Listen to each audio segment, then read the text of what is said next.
হ্যাঁ আসলে আপনি তো জানেন আমার চাকরি চলে গেছে, আর আমার ঘরে একটা দুধের বাচ্চাও আছে। ওর দুধ কেনার জন্য 2,000 টাকার দরকার ছিল ভাই, যদি একটু দিতেন ভালো হতো। এখানে নিশ্চিন্তে বড় বড় ফোন টিপতেছো। 10 দিন না হয়ে গেছে, টাকা দিছে? আরে হয়তো কোনো সমস্যা পড়ছে এই কারণে টাকাটা দিতে পারে না। আমি খবর নিচ্ছি, ওরা গ্রামে গেছে, গ্রাম থেকে এসে টাকাটা দিয়ে দিবে। আরে তুমি এখনো বয়ে বয়ে ফোন টিপতেছো, কতক্ষণ ধরে কলিং বেল বাজতেছে। আমার রান্না করা ফেলে রেখে তারপর আসতে হইলো। ও আমি না খেয়াল করিনি, তুমি একটু করো প্লিজ। তুমি এখানে বয়ে বয়ে ফোনই টিপো। যাও তো।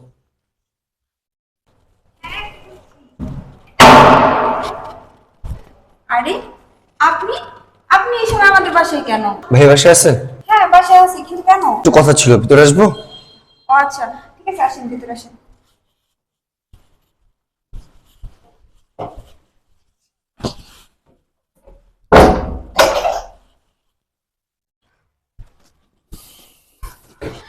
দেখো না, তোমার সাথে এই লোকটা দেখা করতে আসছে। আরে ভাই আপনি কি মনে করে আমার বাসায়? ভাইজান, আমি তো আপনার পাশের ফ্ল্যাটে থাকি। হ্যাঁ হ্যাঁ, আমি তো এটা জানি, কিন্তু কি সমস্যা আমার কাছে আসছেন? কিভাবে যে বলি কথাটা আপনাকে। না ভাই সমস্যা নেই, যেহেতু আমরা পাশাপাশি থাকি আপনি বলতে পারেন, বলেন। হ্যাঁ আসলে আপনি তো জানেন আমার চাকরি চলে গেছে, আর আমার ঘরে একটা দুধের বাচ্চাও আছে। ওর দুধ কেনার জন্য 2,000 টাকার দরকার ছিল ভাই, যদি একটু দিতেন ভালো হতো। ওর জন্য দুধ কিনতাম, ও আজকে 2 দিন যাবত দুধ খেতে পারতেছে না। হ্যাঁ 10 দিনের মধ্যে টাকাটা ফেরত দিয়ে দিব। ভাই দিবেন তো, কিন্তু আমার কাছে টাকা শর্ট আছে। হ্যাঁ হ্যাঁ, আমাদের টাকা শর্ট আছে, ঠিক আছে, আমরা টাকাটা দিতে পারবো না। হ্যাঁ অন্য কোথাও চেষ্টা করছি, কিন্তু কোথাও পাইনি। ভাবলাম শেষ ঠিকানা হিসেবে আপনাদের কাছে আসি। আসলে আমার বাচ্চাটা তো কান্না করতেছে দুধের জন্য। বাবা তো আমি, কিভাবে সহ্য করি বলেন? হ্যাঁ আপনার ব্যাপারটা আমি বুঝতে পারতেছি, আমার কাছেও খুব খারাপ। আরে খারাপ লাগলে এখন কি করবা? আমারও তো খারাপ লাগতেছে, কিন্তু কিছু তো করার নাই। তুমি টাকা কোত্থেকে দিবে? তোমার কাছে কি টাকা আছে?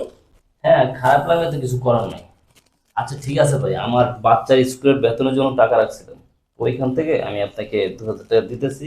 আপনি আমাকে সময় করে টাকাটা দিয়ে দিন। হ্যাঁ আরে তুমি এটা কি করতেছো? আমার ছেলের স্কুলের বেতন তুমি কিসের জন্য ওনাকে দিতেছো? কি বলছে তোমার মনে নাই? আজকের মধ্যে বেতনটা ক্লিয়ার না করলে তাহলে ছেলেকে স্কুল থেকে বের করে দিবে। ঠিক আছে তোমার কথাটা, কিন্তু তারপরে দেখো ওনার বাচ্চাটা 2 দিন ধরে না খেয়ে আছে, বাচ্চার দুধ নেই, টাকাটা ওনার খুব প্রয়োজন। আর উনি তো বলছে যে 10 দিনের পর টাকাটা দিয়ে দেবে। আর তুমি বাচ্চার স্কুলের বেতনের কথা বলছো না, ওইটা আমি কোনোভাবে ম্যানেজ করে দিয়ে দেবো, টেনশন করো না। টেনশন যে করবো না, টাকা কোথা থেকে ম্যানেজ করবা? কে দিব তোমার এই টাকা? আচ্ছা চুপ করো, দেখতেছো লোকটা কানা করতেছে, ওনার বাচ্চা 2 দিন ধরে না খেয়ে আছে, ইমার্জেন্সি দুধ কিনতে হবে। ভাই আপনি টাকাটা নেন, আপনি আমার সময় করে টাকাটা দিয়ে দিন, ঠিক আছে? ভাই আপনি এই উপকারটা করছেন না, আপনি অনেক অনেক ধন্যবাদ ভাইয়া। আমি 10 দিনের মধ্যে আপনার টাকা দিয়ে দেবো ভাইয়া।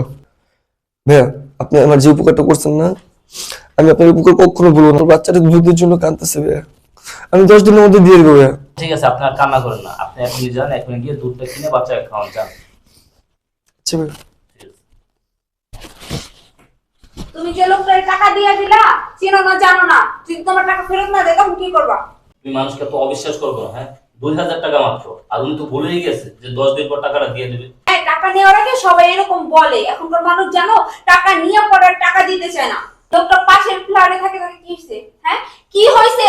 উনি যে টাকাটা দিব তার কোনো গ্যারান্টি আছে? এখন যদি 2,000 টাকা মাইনে নিয়ে চলে যায়? আমি একটা জিনিস বুঝলাম না, কেউ 2,000 টাকা নিয়ে কি বড়লোক হয়ে যাবে? হ্যাঁ উনি তো বলছে যে ওনার বাচ্চার দুধ নেই, 2 দিন ধরে না খেয়ে আছে, ওনার বাচ্চার কথা একবার চিন্তা করছো তুমি? হ্যাঁ বলছে, ঠিক আছে, মানুষটা কিভাবে বিশ্বাস করব?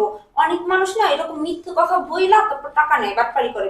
একটা মানুষের সম্পর্কে ভালো করে না জেনে এরকম কথা বলা ঠিক না, এগুলো বললে। দেখো তুমি 10 দিন বলছে না, টাকাটা 10 বছরে পাও কিনা? আমি এত কিছু জানি না। তুমি যেভাবে হোক আমার ছেলের স্কুলের টাকা ম্যানেজ করো। বললাম তো তুমি টেনশন করো না, যেভাবে হোক ম্যানেজ করবো। এখানে নিশ্চিন্তে বড় বড় ফোন টিপতেছো। 10 দিন না হয়ে গেছে, টাকা দিছে? আরে হয়তো কোনো সমস্যা পড়ছে এই কারণে টাকাটা দিতে পারে না। আমি খবর নিচ্ছি, ওরা গ্রামে গেছে, গ্রাম থেকে এসে টাকাটা দিয়ে দিবে। ও গ্রামে গেছে? এত বিশ্বাস? খোঁজ লয়ে দেখো, গ্রামে যায় নাই, পলায়া গেছে। আচ্ছা তুমি আবারও মানুষকে না জেনে না বুঝে আবার অবিশ্বাস করতেছো। আমি না জেনে না বুঝে না কিচ্ছু বলতেছি না। আমি তোমাকে বলে দিলাম এই টাকা তুমি জিন্দেগিতেও পাইবা না। তুমি আমার পড়ার স্কুলের টাকা, স্কুলের বেতন না দিয়ে তুমি বেড়ার টাকা দিছো। আমার টাকা নিয়ে মেরে গেছে না? ভালো হয়েছে। এই, তুমি কি জানো যে টাকাটা মারিয়ে দিছে? হয়তো সে গ্রামে কোনো সমস্যা আছে, 2টা দিন ওয়েট করো, তারপর দেখো 2 দিন না 2 জন্মেও আইতো না। মানুষটা তো বিশ্বাস করা ঠিক না, ঠিক আছে?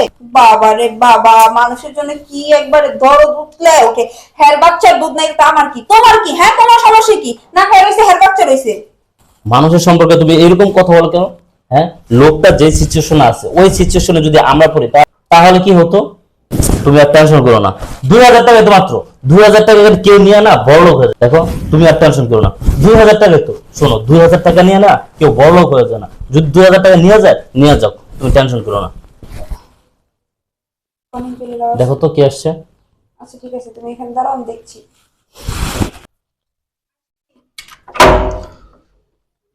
আরে আপনি?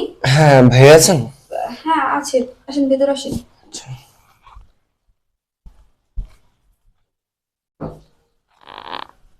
ভাই আসসালামু আলাইকুম।